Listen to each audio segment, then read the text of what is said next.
Baik, Assalamualaikum warahmatullahi wabarakatuh. Kita ketemu lagi di pertemuan ke-12. Kali ini kita akan membahas tentang sumber daya manusia, desain pekerjaan, dan juga pengukuran kinerja. Jadi, sumber daya manusia yang dimaksud di pertemuan ke-12 ini apa sih? Sumber daya manusia di pertemuan 12 ini adalah resource atau orang-orang yang ikut membantu suatu perusahaan atau lembaga. Misalkan kalau di perusahaan ya oke, ada manajernya, kemudian ada karyawannya, ada yang paling tingkat bawah misalkan pekerjanya atau buruhnya, mungkin kalau pabrik. Kalau di tingkat pendidikan, kalau di sekolah misalkan ada yang namanya guru, kemudian kepala sekolah. Kalau di tingkat universitas ada yang namanya rektor, kemudian ada pegawai, staf kepegawaian, dan lain sebagainya.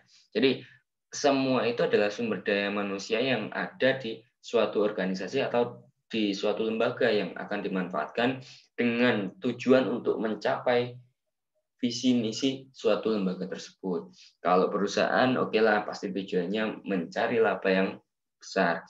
Kalau di tingkat universitas, berarti dia menghasilkan atau menjadikan kampus itu kampus yang baik dan juga menghasilkan lulusan yang baik juga.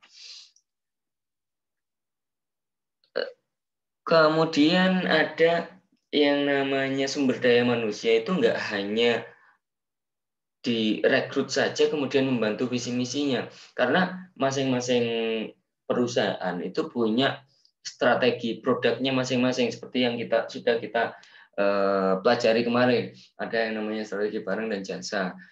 Dia punya visi nih, kita mau buat produk ini kemudian biar bisa booming, bisa laku keras di pasaran, maka dia harus menyiapkan produk A, misalkan mobil hybrid atau mobil listrik.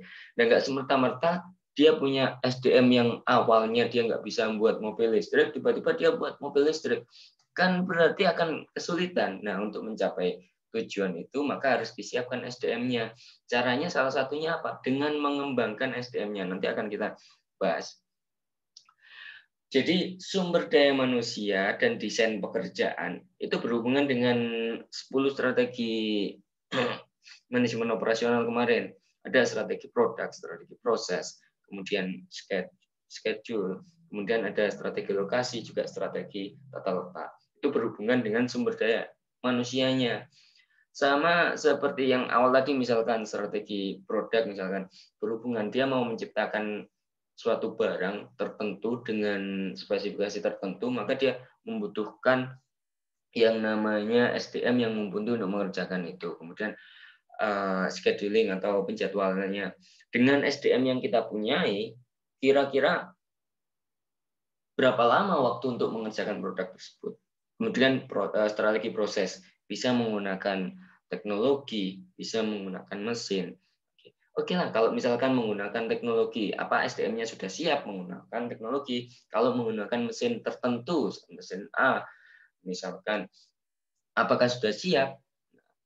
Itu yang berhubungan. Kemudian ada lokasi dan tata letak. Gitu.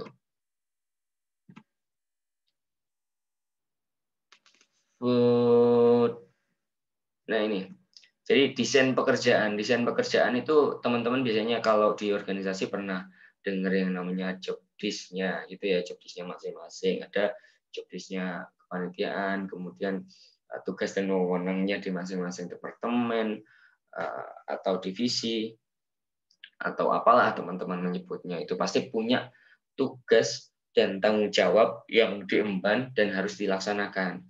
Nah, posisi manajer operasi di sini punya wewenang untuk membagikan itu. Sudah sesuai apa enggak? Misalkan di bagian accounting atau finance gitu, dia tugasnya adalah merekap semua penjualan dan pembelian, kemudian mencatat mencatat kas keluar dan kas masuk misalkan gitu. Tapi benar nggak SDM yang ditempatkan di departemen keuangan itu sudah benar-benar mumpuni untuk mengerjakan itu? Jangan-jangan malah lulusan apa ya, lulusan teknik sipil ditempatkan di sana, kan mereka mengerjakan bukan berdasarkan kompetensinya. Kalau seperti itu, makanya perlu manajer operasi itu ketika menempatkan sesuatu atau para pemangku kepentingan ketika menempatkan seseorang di suatu departemen atau suatu pekerjaan itu sesuai dengan kompetensinya agar tujuannya bisa tercapai dan juga apa yang dikerjakannya itu dapat dipertanggungjawabkan. Nah, ini salah satu kadang biasanya sudah menempatkan seorang karyawan sudah tempatkan di suatu departemen, oke, untuk mengerjakan atau apa ya, sudah punya spesifikasi masing-masing. Maka apa dibiarkan seperti itu? Dibiarkan dari apa awal sudah oke nih, si A, si B, si C ditempatkan untuk membuat produk ini, kamu kawal yang ini. Apakah dibiarkan seperti itu aja? Tentu saja enggak. Makanya sering kali adik-adik mendengar mungkin orang tuanya yang bekerja di perusahaan gitu, ada apa nih? Ada pengembangan apa SDM atau ada karakter building atau ada capacity building, kemudian ditempatkan di hotel atau tempatkan di villa di mana gitu. Kemudian dikasih materi sehingga nanti setelah acara tersebut selesai ada outcome atau output yang didapatkan oleh karyawan itu. Kira-kira dia dia mau ekspor nih ke internasional, misalkan ke ASEAN dulu lah. Dia mau ekspor ke ASEAN, oke, otomatis SDM-nya harus memahami atau paling tidak bisa menggunakan bahasa Inggris. Maka ditempatkan di satu hotel untuk di briefing atau diajari bahasa Inggris agar dia bisa berkomunikasi dengan customer yang ada di luar negeri. Sampai akhirnya setelah di pemekaran, pengayaan, berdayaan, sampai akhirnya timnya sudah mandiri karena sudah bisa. Perencanaan tenaga kerja, ada kestabilan tenaga kerja, jadwal kerja nih. Jadwal kerja adik-adik pasti sudah pernah dengar masing-masing punya apa ya, desain untuk jadwal kerja sendiri-sendiri masing-masing perusahaan. Ada biasanya yang kerja di perusahaan retail, misalkan di Indomaret atau Alfamaret itu. Kemudian ada yang shift-nya shift pagi, shift malam. Ya, itu salah satu bentuk jadwal kerja karena menyesuaikan dengan operasional perusahaannya masing-masing. Kalau di pabrik manufaktur itu biasanya ada shift-shiftannya juga, sehingga tengah malam pun ada satu orang yang bekerja, dia bekerja kadang pagi, kadang masuk sore, kadang juga masuk tengah malam untuk produksi. Itu menyesuaikan dengan itu. Ada juga yang namanya part time, jadi ada yang pernah dengar freelance gitu, part time, yang jam kerjanya tidak sesuai dengan jam kerja normal. Nah, ini menarik sekali. Adik-adik perlu memahami ini. Jadi motivasi dan insentif. Memang kalau untuk SDM, pengembangan SDM itu lebih banyak dibahas di manajemen SDM ya, konsentrasi SDM. Kita hanya membahas sekilas saja. Nah, tapi ini ada yang penting nih biasanya.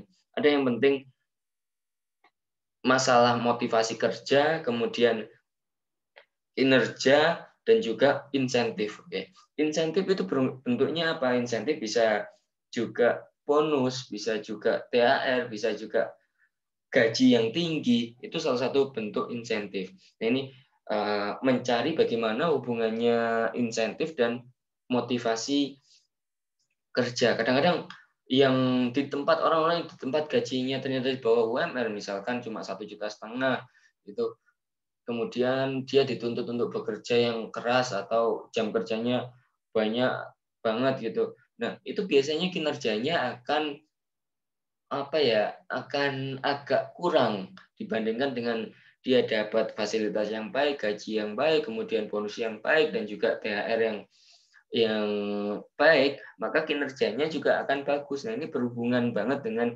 antara upah dengan kinerja karyawan itu. Biasanya dibahas di penelitiannya teman-teman manajemen yang konsentrasi di SDM.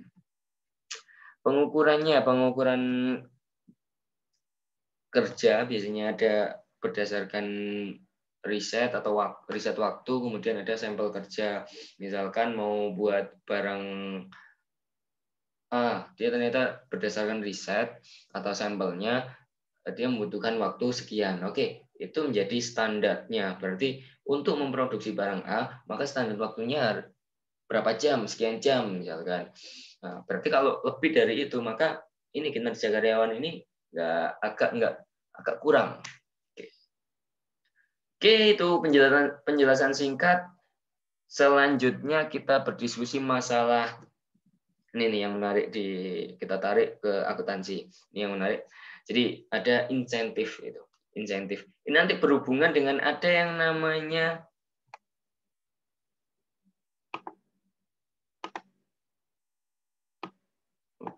ada yang namanya teori agensi. Biasanya nyebutnya teori keagenan atau agensi teori. Nah, ini nanti diapain? Oke. Jadi tugasnya untuk kali ini adik-adik membuat ringkasan, jangan banyak-banyak. Maksimal 2 halaman, tapi dengan bahasanya adik-adik boleh dengan mapping atau dengan apapun yang membuat adik-adik paham apa sih teori agensi itu. Jadi sekilas teori agensi itu ada kesenjangan antara pemilik atau prinsipal dengan agen atau orang yang ditunjuk untuk mengelola itu. Ada kesenjangan baik dari segi laba, kemudian dari segi insentifnya juga. Nah, Dada silakan baca dengan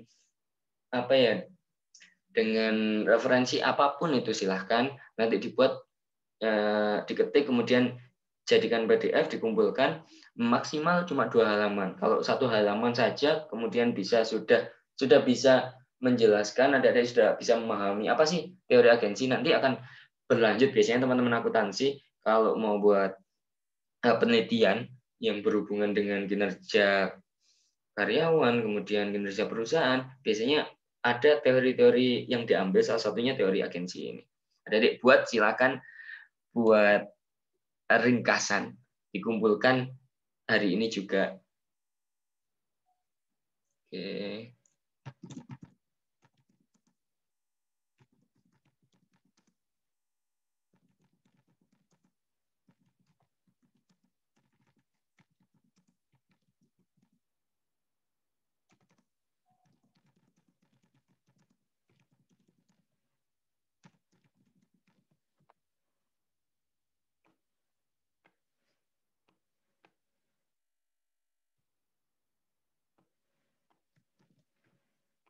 Jadi tugasnya itu silakan buat, boleh mapping yang sekiranya adik-adik bisa memahami.